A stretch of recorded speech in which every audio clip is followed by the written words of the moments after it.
ආයුබෝවන් ඔයාලා හැමෝම කලුතර කිචන් YouTube channel එකට ගොඩක් ආදරෙන් පිළිගන්නවා. ඉතින් ඔන්න අදත් මම අපේ පොඩිත්තන් කැමති බිස්කට් මහත්තයාගේ පර්ස් එකටත් ලොකු බරක් නොදී ඉතා අඩු මුදලකින් අමුද්‍රව්‍ය 3ක් යොදාගෙන ගෙදර හැමෝම සතුටින් තියාගන්න පුළුවන් බිස්කට් එකක් හදන්නයි යන්නේ. මම අද මේ බිස්කට් එක හදන්න භාවිතා කරන්නේ අමුද්‍රව්‍ය 3ක් විතරයි. අපි දැන් බලමු මේ මොනවද කියලා. මාගරින් ග්‍රෑම් 75යි. මම ඒක අනාගන්න ගන්න බෝල් එකටම දාගෙන තියෙන්නේ. හලාගත්ත පාම් පිටි අඬු කෝප්ප එකයි. හලාගෙන තව කප් 3 කාලක් වෙනම තියාගන්න. කුඩු කරගත්ත සීනි කප් 3 කාලයි. මේ වෙනුවට ඔයාලට අයිසින් සුගර් එහෙම නැත්නම් අයිසින් සීනි ගන්නත් පුළුවන්. මම මේ මාගරින් ටික සීතල ටිකක් අඩු වෙලා මෙන්න මේ තරමට දිය වෙන්න විනාඩි 10ක් විතර තියලා තමයි අරගෙන තියෙන්නේ. දැන් මේ මාගරින් එකට කුඩු කරගත්ත සීනි කප් 3 කාලා දාලා හොඳට මිශ්‍ර කරගන්න. මේ විදියට විනාඩි 3-4ක් මිශ්‍ර කරගන්න. බීට් එකක් අවශ්‍ය වෙන්නේ නැහැ. මාගරින් ටිකකට සීනි ටික හොඳින් මිශ්‍ර වුණාට පස්සේ මේ වගේ පිටි වගේ වුණාම පාම් පිටි ටික ටික එකතු කරගන්න ගමන් හොඳින් මිශ්‍ර කරගන්න. දැන් මම මේක අතින් අනා ගන්නවා. මේ විදියට විනාඩි 5-6ක් විතර අනා ගන්නවා. මිශ්‍රණය දිය වැඩි නම් ඒ කියන්නේ අතේ ඇලෙනවා නම් අපි වෙනම හලාගෙන තියාගත්ත පාම් පිටි කප් 3 කාලෙන් ටික ටික දාලා අතේ නොඇලෙන පදමට අනා ගන්න. මේ විදියට පිටි මොල්ලියක් හදාගෙන විනාඩි 10ක් 15ක් වහලා තියාගන්න. මම දැන් මේ බිස්කට් ටික හදන්න කලින් මේ විදියට තුනී කරගන්න ගන්න ලෑල්ලට මාගරින් ටිකක් මේ විදියට ගා ගන්නවා. තුනී කරගන්න රෝලින් පින් එකෙත් මාගරින් ටිකක් ගාගෙන තියාගන්නවා. අපි බිස්කට් ටික අතුර ගන්න තැටියට මාගරින් ටිකක් හෝ හරි තෙල් ටිකක් හරි ගාලා පිටි ටිකක් ඊට උඩින් ඉහලා මේ විදිහට තියාගන්න. දැන් මේ විනාඩි 10කට කලින් අනාගත්ත පිටි එක අපි නැවත ටිකක් හොඳට අනා ගන්නවා. අනාගෙන මම මේ පිටි එක දෙකට බෙදා ගන්නවා. ඔයාලට බිස්කට් වර්ග දෙකක් හදන විදිය පෙන්වන්න ඕන නිසා. මේ විදියට එක කොටසක් අරගෙන ලෑල්ලට තියලා මෙහෙම තුනී කරගන්නවා. ටිකක් තුනීවට ඝනකම ටිකක් අඩුවෙන්. දැන් මම ස්පැචුලා එකෙන්ම මෙහෙම කොටු හැඩයකට කපා ගන්නවා. ඔයාට බිස්කට් එකට කැමති හැඩයක් ගන්න පුළුවන්. කපාගත්ත කොටු හැඩය මේ විදියට හොඳින් වටේට නීට් කරගන්න. දැන් මාගරින් ගාලා පිටි තවරගත්ත තැටියට මෙහෙම තියාගන්නවා. මේ විදියට එක කොටසකින් මම බිස්කට් මේ කොටු හැඩයට හදාගන්නවා.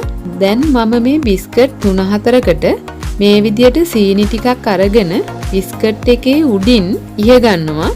ඔයා කැමති නම් මේ බිස්කට් එක මැදට පෙබල්ස් වගේ තියාගන්නත් පුළුවන්. මම දැන් එක කොටසකින් කොටු හැඩයෙන් බිස්කට් 10ක් හදාගත්තා. ඔයාට මේ ආකාරයට ඝනකම අඩු වැඩි ආකාරයට එහෙම නැත්නම් කැමති ප්‍රමාණයකට බිස්කට් ටික හදාගන්න පුළුවන්. කොටු හැඩය අඩුවෙන් චූටි කොටු විදිහටත් ගන්න පුළුවන්. දැන් මම බිස්කට් ටික බේක් කරගන්නයි හදන්නේ. oven එකක නෙවෙයි මම හදන්නේ ගෑස් ලිපේ. මේ විදිහට ටිකක් පරණ ඇලුමිනියම් භාජනයක් අරගන්න. ඒක ලිපෙන් තියාගෙන මේ විදිහේ රඳවනයක් එහෙම නැත්නම් වළඳට වඩා පොඩි ඇලුමිනියම් භාජනයක් මුණින් අතට නවලා ඒ උඩට බිස්කට් අතුරුපු තැටිය මෙහෙම තියාගන්න. ඉන්පස්සේ වළඳට හොඳට ෂීට් වෙන්න පියනකින් වහලා ඊට උඩින් ඕනේ නම් බරක් තියාගන්න පුළුවන්. රස්නේ පිට නොයන විදිහට එහෙම කරාම බිස්කට් බේක් වෙන්න ඉක්මන් වෙනවා. යන වෙලාව අඩුයි. දැන් ලිප ඔන් කරලා අඩුම ගින්දරේ විනාඩි 25ක් 30ක් තියලා බේක් කරගන්න. මේ වෙලේ මම දෙයක් කියන්නම ඕන. මේ බිස්කට් බේක් කරන එක ගෑස් ලිපක වළඳ තියාගන්න ආකාරයට දර ලිපක තියලා බිස්කට් බේක් කරගන්න එපා. මොකද හිස් වළඳ ගින්දර පාලනය කරගන්න බැරි නිසා වළඳ පිච්චෙනවා. දර ලිපක හදනවා නම් රොටි තැටියක හෝ කොත්තු තැටියක් ලිපට තියලා ඒ උඩ වළඳක් තියාගෙන හදාගන්න පුළුවන්. මම දැන් ඒ ලොකු බිස්කට් ටික බේක් වෙනකන් ඉතිරි පිටි ඩෝ එකෙන් චූටි බිස්කට් ටිකක් හදාගන්නයි යන්නේ. ඒකත් ටිකක් තුනීවට මේ ආකාරයෙන් රෝල් පින් එක මගින් රවුමට තුනී කරගන්නවා. හොඳටම රවුම නීට් වෙන්න ඕන වෙන්නේ නැහැ. මේ විදියට තුනී කරගත්තට පස්සේ ඔයාට බිස්කට් අච්චුවක් තියෙනවා නම් ඒකෙන් රවුම් කපා ගන්න. මම මේ වගේ බෝතල් මූඩියකින් තමා රවුම් ටික කපා ගන්නෙ. මේ වගේ එකට එක නොගෑවෙන විදියට රවුම් කපා ගන්න. ඉතිරි පිටි ටික නැවත තුනී කරලා මේ ආකාරයෙන්ම රවුම් කපා ගන්න.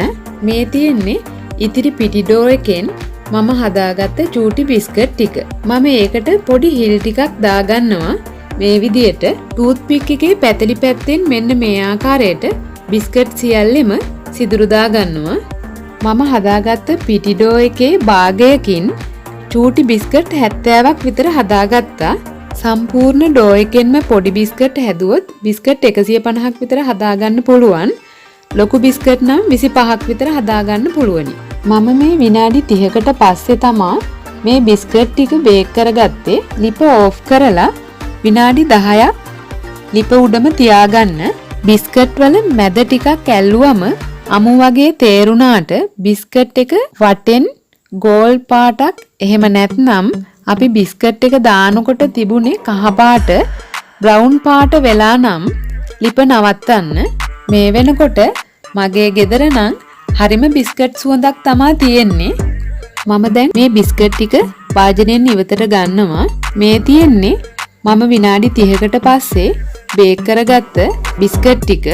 දැන් මම පොඩියට හදාගත්ත බිස්කට් අතුරුපු තැටිය මේ විදියට රඳවනේ උඩ තියලා ඒ ටිකත් කලින් වගේම බේක් කරගන්නවා. මේ ටික බේක් වෙන්න විනාඩි 20ක් 25ක් වගේ තමා යන්නේ පොඩි බිස්කට් නිසා. මේ තියෙන්නේ අද මම හදාගත්ත බිස්කට් ටික.